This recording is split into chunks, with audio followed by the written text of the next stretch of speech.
नगरोटा बगवा के विकास के दुश्मन कौन? सियासत में हल्ला, विकास पर क्यों है मौन? आरएस बाली पर छींटाकशी करना पड़ेगा भारी। बदनाम करने वालों के खिलाफ कोर्ट जाने की तैयारी।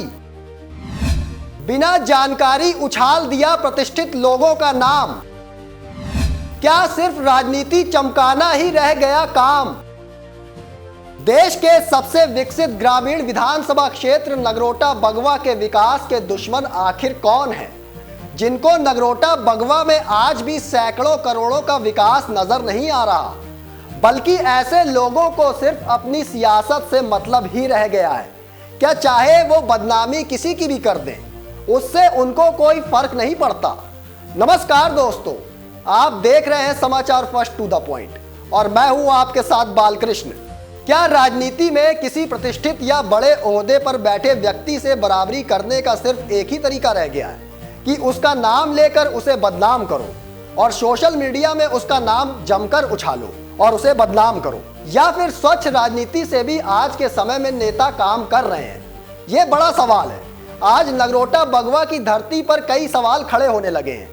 ऐसा इसलिए क्योंकि कुछ दिन पहले ही जब कैबिनेट मंत्री रैंक आरएस बाली और उनके परिवार का नाम मीडिया में बेवजह उछाला गया था, तब शायद ऐसे लोगों को ये नहीं पता था कि ऐसी डर्टी पॉलिटिक्स उन पर ही उल्टा पड़ जाएगी। जब आरएस बाली के परिवार को सरेआम बदनाम करने की कोशिश की गई थी, तब बदनाम करने वाले लोगों को ये नहीं पता था कि जब कानून का शिकंजा कसेगा और जनता को गुमराह करने की सजा मिलेगी तो सब दूध का दूध और पानी का पानी हो जाएगा। अब बिना जानकारी मनगढ़ंत आरोप तो लगा दिए, लेकिन उसकी सच्चाई क्या थी ये नहीं पता था।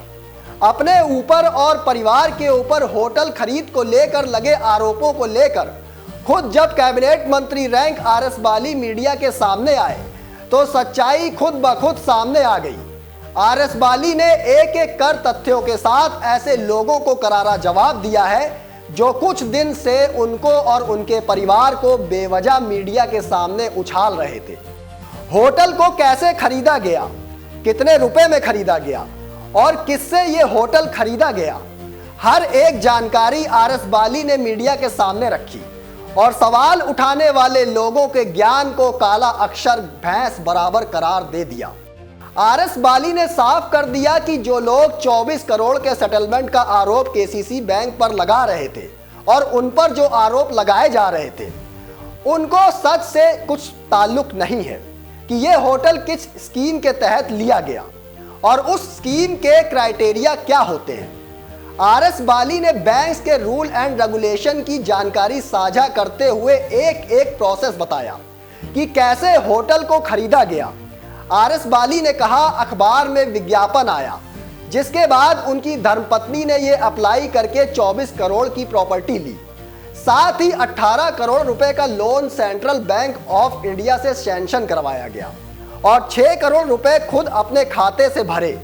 ऐसे में जो लोग इस होटल खरीद को लेकर जनता के बीच भ्रामक प्रचार कर रहे थे, उनका आज पूरी की पूरी तरह पर्दाफाश हो चुका है।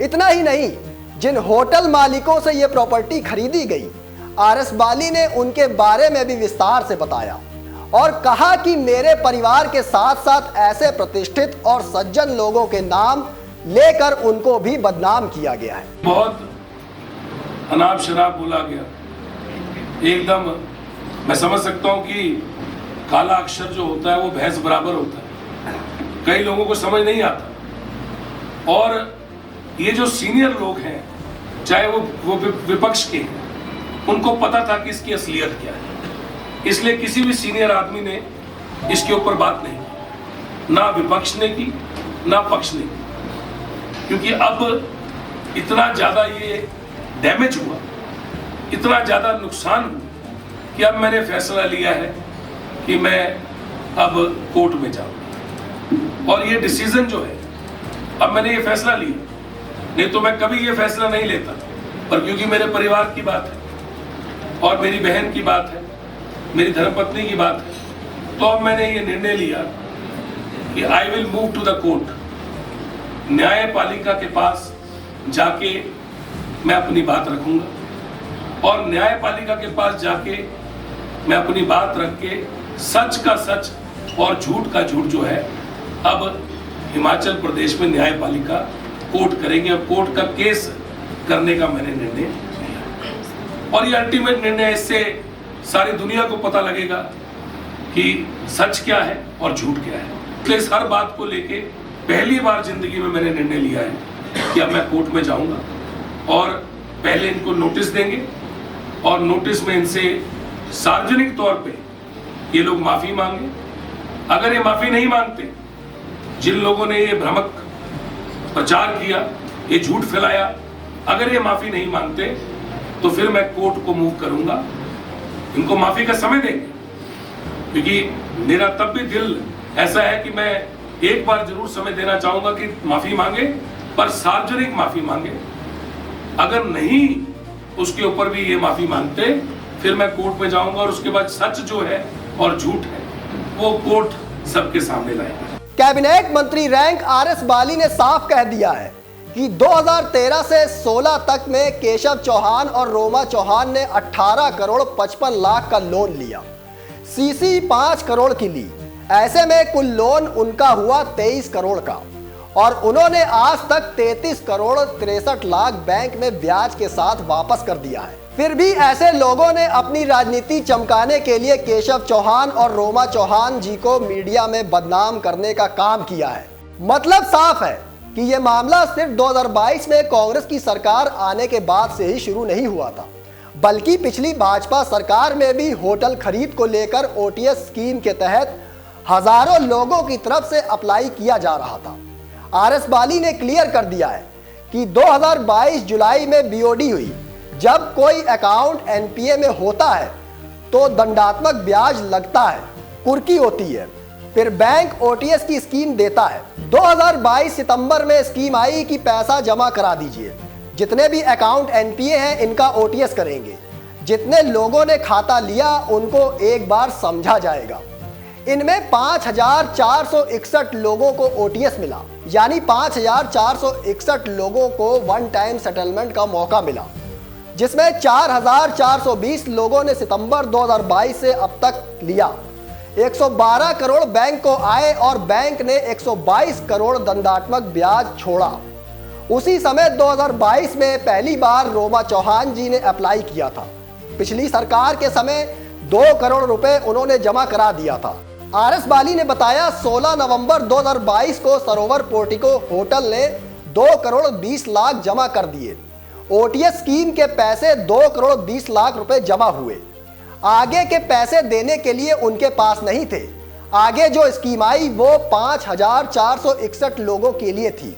ऐसे में ओटीएस स्कीम के तहत अगस्त 2024 और 2025 को 2300 लोगों ने फिर से इसके लिए अप्लाई किया। 1800 लोगों ने दोबारा से पैसे भर दिए। इसके तहत कुल 113 करोड़ रुपए भरवाए गए। 105 करोड़ दोबारा बैंक ने छोड़े। तो इस तरह से बैंक और रिजर्व बैंक के रूल्स एंड रेगुलेशन के आधार पर पूरी ओटीएस स्कीम चलती है।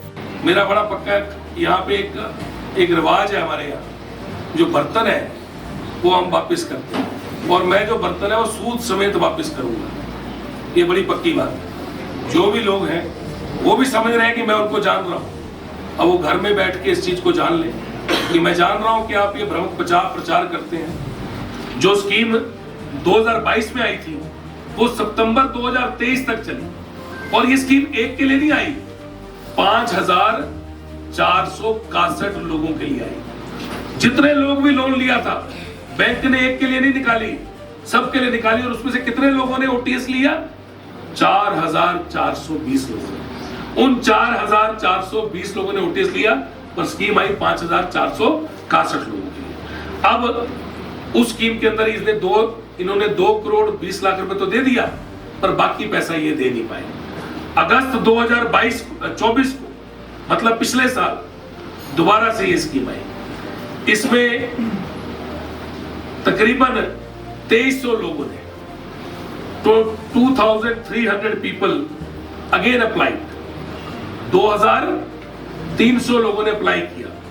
जो ये 1-2 चेहरे लगाते हैं सिर्फ प्रदेश में, 2350 लोगों ने 2300 के करीब लोगों ने अप्लाई किया और 1800 के करीब लोगों ने पैसे दोबारा भरवा दिए। ये 2024 पिछले साल हुआ। ओटीएस, यही ओटीएस में 2500 लोगों के करीब लोगों ने अप्लाई किया और तकरीबन 1800 लोगों ने दोबारा से पैसे भरवा दिए। अब ये पैसे कितने भरवाए पिछले साल?